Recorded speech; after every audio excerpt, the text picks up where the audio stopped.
Hi everyone. It's been already a week and a half since the last podcast episode. This is Hey Stella with Mihaela. I'm doing it on the phone this time because I'm trying to see if this works. I seem to be trying a lot of new things, being in a new environment. So, why is it such a big blah, blah, blah, blah? I don't know. I just feel a little bit strange. I feel a little bit over emotional, much more so than I thought I was going to feel for some reason. And I have to admit it because I tell you that actors have to admit what is first before they can get back and going on and speaking and reveal something that's authentic. So if you're putting a facade up and not say what's going on and then go on with the conversation as if you're feeling a different way that you're actually feeling, then it's kind of strange in so many ways to continue that. I feel emotional. I think the change of scenery and the change of routine, maybe that's something that I want to discuss because I think we're so much more creatures of habits, much more than I ever thought. Living in New York after 2.5, 3 years since the pandemic started, the summer before, this is actually my first time out of my comfort zone. This is my first time out of what I was doing every day habitually, mechanically, for such a long time. No matter how difficult it was, doing it and repeating it over and over again becomes a mechanism, becomes a mechanical exercise that doesn't require of us to put into it a lot. So we're kind of like zombies going through life in a way that is easy, is safe. And we complain about it and we wish that we were doing something else or we wish that we were somewhere else with loved ones. And once we get there and the routine changes and the physical and emotional situations are different, it almost wakes you up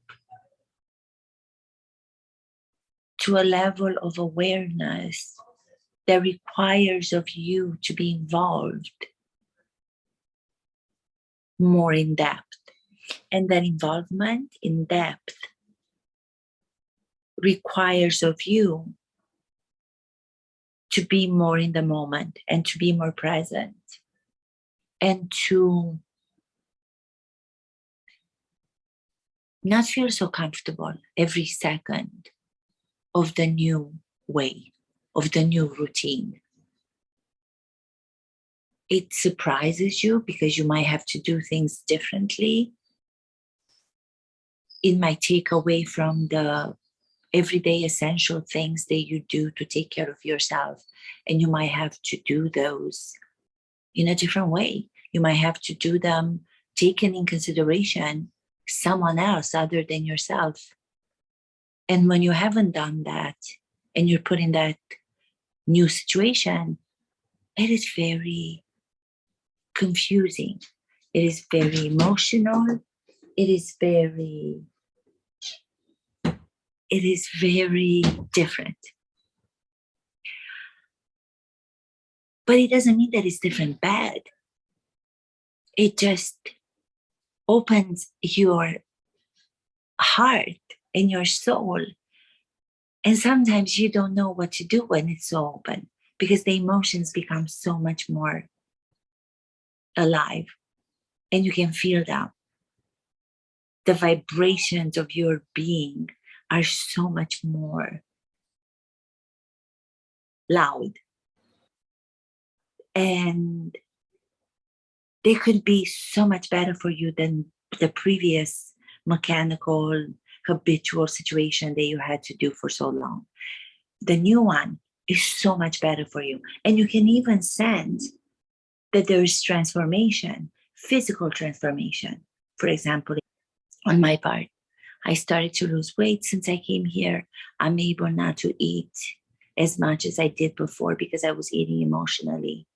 I was substituting everything that I was feeling for the temporary relief of just eating everything inside. And I gained so much weight. And since I've been in Greece, I've been able to eat less. And I feel like my body is losing a little bit of the weight. It's not as fast as I would like it to be, but that's a positive. You know, I couldn't do it at home for so many years. Since the pandemic started, like I said, I kept gaining and gaining. And when I got to the scale and I put myself to see how much I weigh, I was in shock. And then my clothes didn't fit me anymore. And I rarely talk about it. And I take pictures from the breast up or the waist up because I don't want people, I'm ashamed of the way that I gained weight. And I'm not saying that anybody should be ashamed if they gained weight. It's just the way that I don't feel right. For me, having this extra 10 kilograms is a lot, is a huge lot. So being here in the new environment, even though it seems like it's more difficult, it's not more difficult. It's just out of what you know for so long. It's not the same on and on every day, mechanical, robot like, safe, in the middle of feeling things. This one is reminding you that you're alive. This one is also reminding you that being alive also means that you are mortal.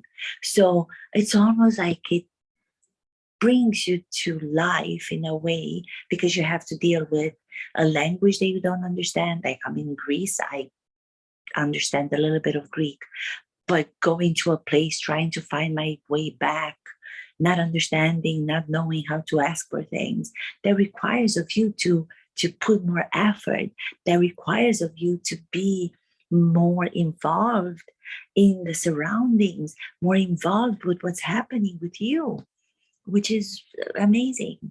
But at the same time, it's a little bit more work. And I've learned to be lazy. I've learned to be lazy. And I've learned to do only things that I was saying prior, people do without having to challenge themselves.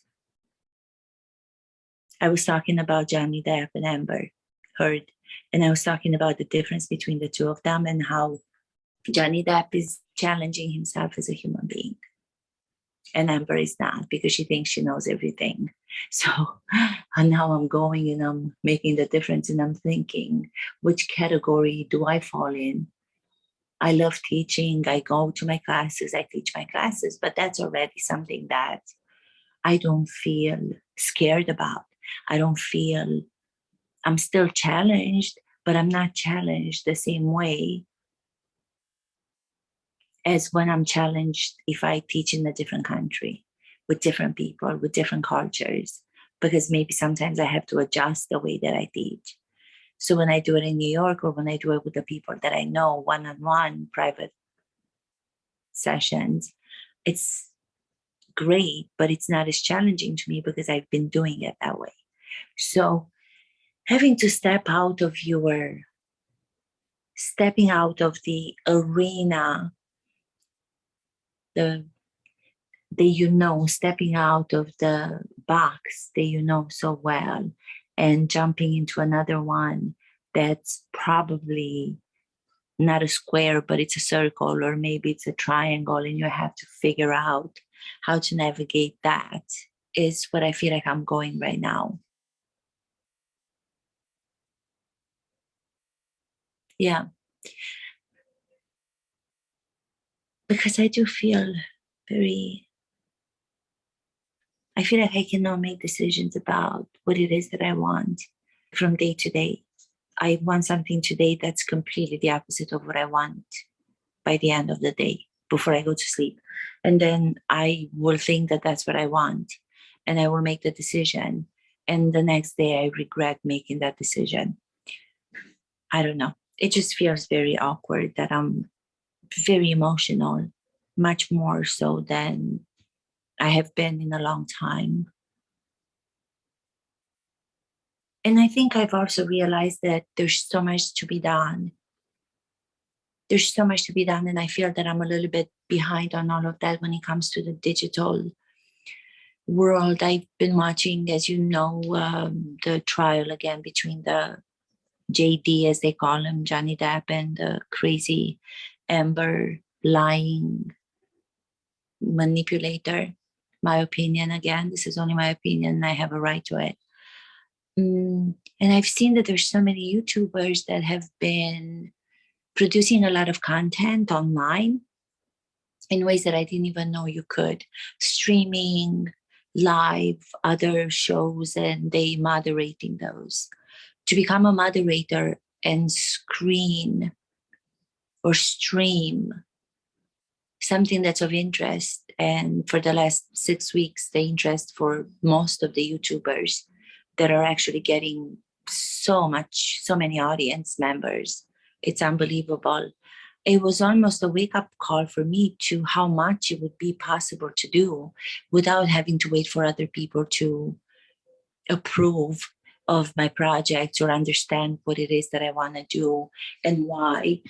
Some of the projects that I want to do, I feel they're so beneficial in so many ways in today's world.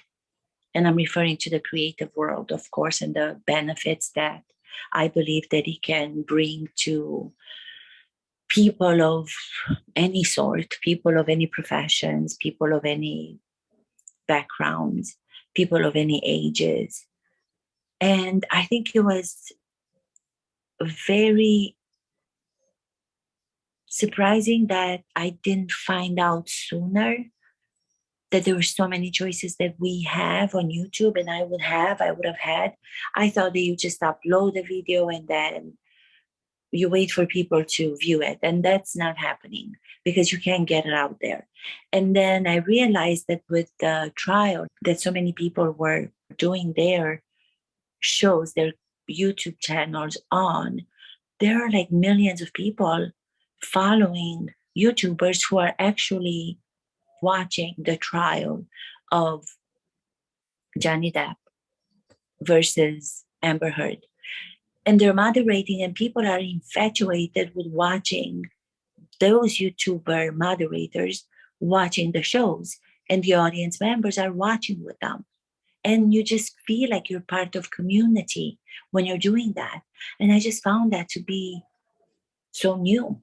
And it's not. I mean, to think that I'm like so behind on those things and accepting that and learning that is a good thing. But at the same time, I know I wish I would have done it when I sort of kind of understood that that's where the world was going to go into many, many years ago when I had a concept and I wanted to do it. And I tried it with some actors by, going to the YouTube and trying to make it what now YouTubers are actually doing. And I wish that I would have not listened to the people who told me to stop doing it, and I would have just done what I needed to do. It's all these thoughts that are coming into my mind, and I'm kind of trying to process them. And yeah, but yesterday was a good day. I got to go have my Freddo cappuccino, which is the best coffee in Greece. I went to this beautiful coffee place in Athens where I'm visiting my family here. And it was nice to be able to accomplish something on my own without having to ask my sister for help and all of that. So it's really nice. Hello, do you want to say hi? Do you want to say hi? No? Oh, you look so beautiful. Are we going? Can I have 2 minutes to finish? You guys look gorgeous. So I have to go because my amazing, beautiful sister, who's a mommy to my amazing, beautiful nephew, Mihail, they're waiting for me. We're going to go for a stroll. So thank you guys so much. I just hope that this, kind of speaking out my thoughts and rambling on and kind of, I don't know, telling you my feelings will help you in some way. But thank you for listening so much. And thank you, thank you, thank you. Kisses. Hey Stella podcast with Mihaela. Yay, still in Greece.